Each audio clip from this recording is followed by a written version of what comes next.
GMA Medical Alert. Can diet sodas make you gain weight? There have been studies suggesting among humans that consumption of diet sodas laden with artificial sweeteners actually increase the risk of weight gain and health problems.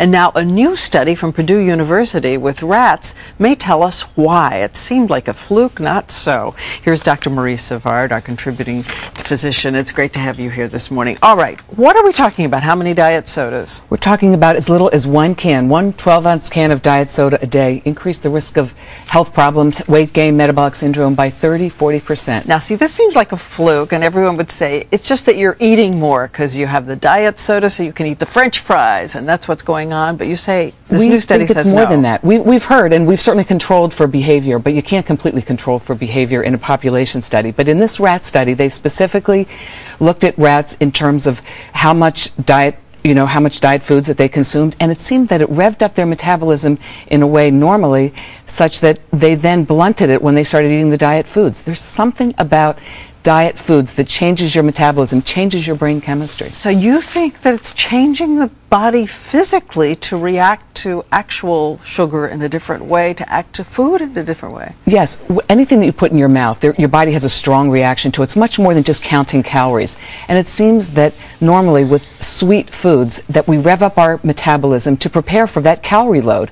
What happens when you put a diet food in your mouth? Your taste buds taste sweet, but then there's no calorie load that comes with it. There's some kind of a mix match here, and it seems that it changes your brain chemistry in some way. Could be confusing it. And you're talking about the sweetener. It's not really the soda, because sweetener, artificial sweetener in anything could do that, right? Well, we don't know, but the truth is we're putting artificial sweetener in so many more things, in water, in yogurts, in all sorts of foods, and the assumption is it's the sweet taste followed by no calories that changes or confuses our brain and our metabolism. Well, you know, the industry has issued a statement saying previous studies in humans have shown that low-calorie sweeteners are indeed beneficial for weight control. That's the Calorie Control Council. So there have been studies that seem to show it does help you lose weight?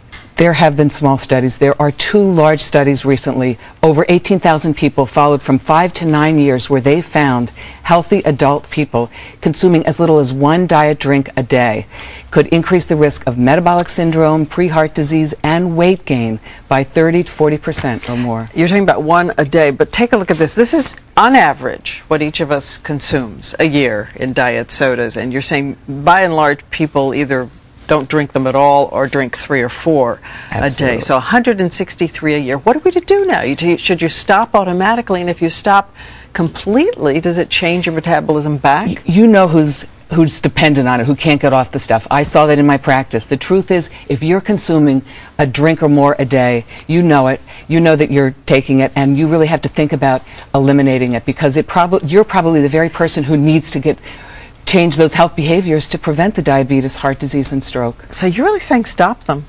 Absolutely. If you're just taking it once in a while, fine, no big deal. But if you're consuming 1 or more drinks a day, you should rethink what you're doing. You might be negating that whole reason you're taking it in the first place. You think your system will go back if you stop? Well, the hope is once you actually get yourself off the artificial sweet taste that your brain will reset. We need more research. We really need to understand what it is about that sweet taste, our taste buds, that trigger changes in metabolism. What will I do? What will I do? I mean, I wouldn't know how to make it through the day without them. People, you know what? It's common sense. People either love diet sodas and they know that they're kind of dependent on it, they're not. And I think the reality is we have to rethink what this artificial stuff does to us. And even if it's in water, it may not be so good. All right. Am I really going to be reduced to water in the morning? I don't know. Anyway, thank you so much. This is a real wake-up call.